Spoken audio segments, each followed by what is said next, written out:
ನನ್ನ ಹೆಸರು ಶಶಿಕಲಾ. ನಾನು ತುಂಬ ವೆಯ್ಟ್ ಇನ್ಕ್ರೀಸ್ ಆಗಿಬಿಟ್ಟಿದ್ದೆ. ಅದರಿಂದ ತುಂಬ ಪ್ರಾಬ್ಲಮ್ಸ್ಗಳು ಇದಾಗ್ತಾಯಿತ್ತು. ಫ್ರೆಂಡ್ಸ್ ಆಗಲಿ ರಿಲೇಟಿವ್ಸ್ ಆಗಲಿ ಎಲ್ಲರೂ ಇನ್ಕ್ರೀಸ್ ಮಾಡೋದು ಸ್ಟಾರ್ಟ್ ಮಾಡಿಬಿಟ್ಟಿದ್ರು ನನಗೆ.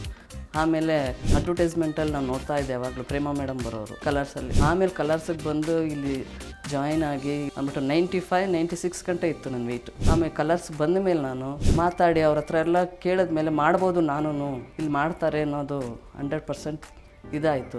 5 ಮಂತ್ಸ್ಗೆ ನಾನು 95-96 ಇದ್ದಿದ್ದು 85-83ಗೆ ಬಂದಿದ್ದೀನಿ. ತುಂಬಾ ಖುಷಿಯಾಗಿದೆ. ಈಗ ನಾನು ನೋಡೋರೆಲ್ಲ ಹೇಗೆ ಸಣ್ಣ ಆಗಿದೆ ಅಂತ ಶಾಕ್ ಆಗಿದ್ದಾರೆ.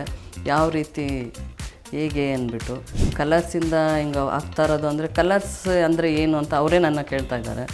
ಅಲ್ಲಿ ಯಾವ ಥರ ಊಟ ಏನು ಇಂಜೆಕ್ಷನ್ ಇದೆಯಾ ಮೆಡಿಷನ್ ಇದೆಯಾ ಏನಿದೆ ಅಂತ ಕೇಳ್ತಾ ಇದ್ದಾರೆ. ಅದು ನೋ ಮೆಡಿಷನ್ ನೋ ಎಕ್ಸಸೈಸ್ ಏನೂ ಇಲ್ಲ. ಸಿಂಪಲ್ಲಾಗಿ ನಾವು ಯಾವ ಥರ ಊಟ ಮಾಡಬೇಕು ಏನು ಅಂತ ಕಲರ್ಸಿಂದ ನಮಗೆ ಫುಲ್ಲು ಗೈಡ್ ಮಾಡಿದ್ದಾರೆ. 96 ಇದ್ದೆ 86 ಗಂಟ ಕಮ್ಮಿ ಮಾಡಿದ್ದೀನಿ. ಇವಾಗ ಇನ್ನೂ 75-65 ಗಂಟ 20 kgs ಕಮ್ಮಿ ಮಾಡಬೇಕು ಅಂದ್ಬಿಟ್ಟು ಇನ್ನೂ ಕಂಟಿನ್ಯೂ ಮಾಡ್ತಾಯಿದ್ದೀನಿ ಕಲರ್ಸಿಂದ. ನಾನು ಕಲರ್ಸಿಂದ ತುಂಬ ಖುಷಿಯಾಗಿದ್ದೀನಿ, ಹ್ಯಾಪಿಯಾಗಿದ್ದೀನಿ. Thanks colours.